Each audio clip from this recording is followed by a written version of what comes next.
કેટલા સમય પછી 1-2 વર્ષ થઈ ગયા લગભગ તેવી મેં ડાળ બનાવીને આજ છે પાછી આજ ડાળ બનાવીને રોજ છે મોલ્લો ખોડા ઉપર આવતો ને આજ છે હેઠે આવ્યું છે હે ગુલાબ જામુન દુકાને મળે ને રૂપિયા વાળા ઈવડે છે ગુલાબ. તમારું ફરી એક નવા બ્લોગમાં. તો આજ છે હું બનાવી રહ્યો છું અડદની દાળ ને જો આમાં છે મૂકી દીધી છે બાફા પછી બફાઈ છે અડદની દાળ તો મરચાં ટમેટા ને ડુંગળી ને બધું મોળીને છે મિક્સરમાં હાંકી નાખવાનું હોય. તો વિડીયોમાં છે એ બના રહેજો છેલ્લે સુધી. તો કેવી દાળ બને એ જોવાનું છે. શું હે ગુલાબ જામુન દુકાને મળે ને રૂપિયા વાળા ઈવડે છે ગુલાબ જામુન. એ તો કાંઈક બીવું જ કહેતો. શું કહેતો હો ગુલાબી ગુલાબ જામુન છે આમાં તો ખાતો. મરચાં ટમેટા ને ડુંગળી ને બધી કાપીને છે એ મિક્સરમાં હાંકીને પહેલાં છે એ ટમેટા છે એ મોળીને છે આ મિક્સરમાં નાખી દીધા ને હવે છે આને મિક્સરમાં બધો ભૂકો કરી નાખવાનો છે મિક્સરમાં હાંકીને.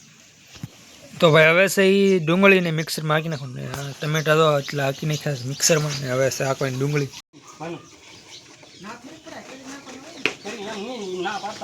મરચાં છે એ મિક્સરમાં હાલી જાય ટમેટા અને ડુંગળી હાલી ગઈ ને હવે છે એ દાળ બફાય છે.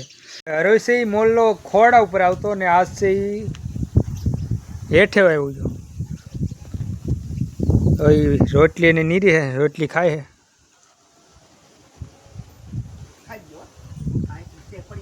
દાળ બફાઈ ગઈ છે ને હવે છે એનું પાણી કાઢવાનું હે. થોડુંક પાણી છે એ થોડુંક રહેવા દે એટલે છે એ મસ્તીનો એનો સ્વાદ આવે. પાણી હોય એટલે જે દાળ બાફી હોય ને એ પાણી છે એ રાખવાનું એટલે મસ્તીનો સ્વાદ આવે. એ દાળ બનાવવાનું શરૂ કરવાનું.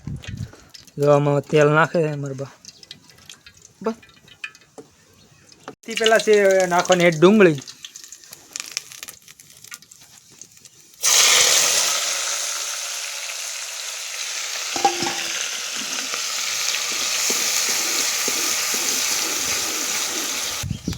ને હવે આ મરચાં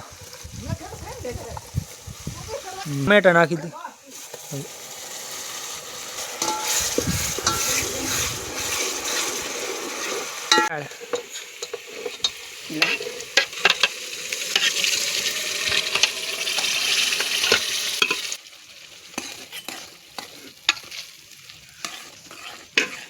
નહીં નાખવું પડે કેમ કે દાળ બાફથી ઓલું કાઢતા એવા છે એટલું પાણી રહેવા દીધું એટલે પાણી નહીં નાખવું પડે. આમાં હળદર નાખી દી